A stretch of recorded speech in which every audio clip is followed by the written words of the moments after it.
Hello, Capricorn, Sun, Moon, Rising, and Venus signs. Kumusta kayo? Sana po ay nasa mabuti kayong kalagayan. Welcome back po sa Star Tarot. At kung bago kayo rito, welcome din po kayo. Please subscribe, like, share my videos, and leave me a comment kung nakaresonate po kayo. Thank you. So, first card ninyo, we have Two of Swords. Meron ditong decision making na kailangan kayong gawin pero naguguluhan kayo. Naguguluhan pa kayo. So, this could be, this could be opportunity, no? Na maaaring, kasi baka hindi lang siguro iisang oportunidad ito. There could be other opportunities, marami pa. 'Di ba? At yun ang pinag-iisipan ninyo. Alin dito yung pipiliin ninyo? You can't make up your mind. 'Di ba? Maaaring ganon. But, once na nakapag-decision ka na, feeling ko, ano na to, you're going to put all your hard work into it, all your efforts, ibubuhos mo na dyan. Kasi with the Queen of Wands, whatever it is that you are envisioning for yourself, gagawin mong lahat. Diba? Gagawin mong lahat para mangyari yan, para makuha mo. Diba? Kaya, with the Queen of Wands, feeling ko, kung ano man ang mapagdedesisyonan mo dito na related sa opportunities, talagang you're going to do anything and everything in your power to make it happen. Diba? Kasi ganun si Queen of Wands, hindi niya hahayaan no, na magkaroon ng sagabal, hindi niya hahayaan na magkaroon ng iistorbo or mambabasag ng trip mo, yung gano'n. Hindi mo hahayaan yon. Kaya this is really a beautiful energy. With the King of Pentacles, ayan, papunta ka na sa pagpapayaman. Or baka ang iba sa inyo dito, Capricorn, talagang yayamanin na kayo. Baka nagkaroon na kayo ng established na negosyo dito. Maaaring nakapag-put up na kayo ng sarili ninyong business.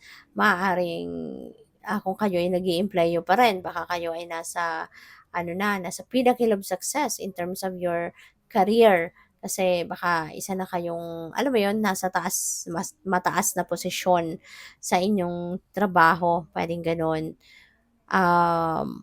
Sitting pretty na nga siya, oh, 'di ba? Tinitignan na lang niya na lumalaki yung kanyang pentacle, tinitignan, ini-enjoy na lang niya, 'di ba? Na lumalaki yung kanyang pentacle, dumadami ang kanyang kayamanan, dumadami, kumikita, no, ang kanyang kaperahan, yung gano'n. So, maybe, Capricorn, this is the kind of a situation that is waiting for you. 'Di ba? Kasi baka ito yung ine-envision ninyo na maging katulad kayo ni King of Pentacles. Kaya yun din ang gagawin ninyo. Gagawin ninyo lahat-lahat na mag-e-effort kayo, magtiyatiyaga, magsisipag para na makaupo din kayo sa katulad ng inuupuan ni King of Pentacles. So, good luck sa'yo. Okay? So, tingnan natin kung ano pa ang ganap. Maraming salamat for subscribing. And if you haven't subscribed yet, subscribe na kayo. And also, maraming salamat, no, for not skipping the ads kasi malaking bagay po yan sa akin. Thank you. And kung gusto po ninyo na mag-join sa membership, just click the join button po sa baba ng video. Thank you. So, we have the Eagle King, angelic help, and the big picture. So, this is good. This is good. Siguro, Capricorn, lagi din kayong nagdadasal, no, sa inyong mga angels, sa inyong mga guardian angels. Maybe you're always asking for guidance, for protection, at siguro lagi kayong tumatawag sa kanila, 'di ba? Maybe you were always praying sa kanila. Kaya ayan, lagi sila nandiyan. Kasi alam mo yung mga guardian angels natin. Lahat tayo may kanya-kanya tayong naka-assign sa atin na guardian angel, ano. And alam mo yung mga angels natin na 'yan, kapag tayo nagdadasal sa kanila, natutuwa sila. 'Di ba? Kasi naaalala natin sila, pinapansin natin sila.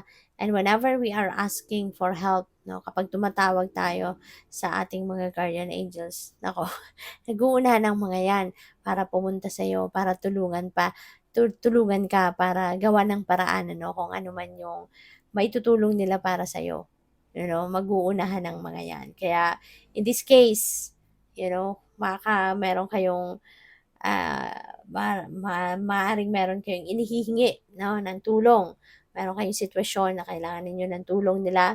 So, asahan mo, no, na nandiyan sila para sa'yo. Asahan mo na gagawa nila ng paraan para matulungan ka. Okay? And maybe this is also the time that you need to look at the bigger picture, lalo-lalo na kung meron kayong desisyon na gagawin. Huwag kayong basta-bastang magdedesisyon na hindi ninyo pinag-isipan mabuti, you didn't look into it, no, ng talagang maayos.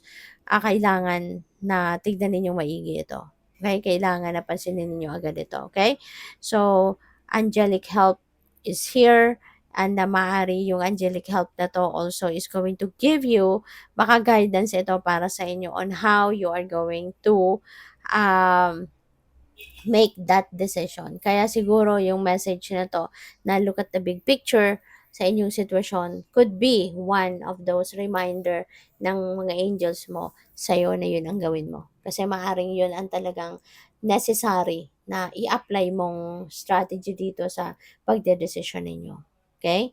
So, we have the Desert Prince. May survival, may false promises. Ayan. Baka kung ano man itong kalituhan na 'to, ano man itong pinoproblema ninyo, you will be able to surpass that. You will survive, kasi hindi naman kayo pinapabayaan ng Panginoon, hindi kayo pinapabayaan ng mga guardian angels ninyo. Kaya kung ano man ang hirap, ano man ang sitwasyon na medyo challenging, 'no, na na-experience ninyo, don't worry, kasi you will be able to survive that. You will be able to surpass that. Okay? So your next message is the wise woman of the wonderland. Integrity and compromise. So siguro sa ngayon, ipapakita mo, you're going to prove to people around you na meron kang integridad.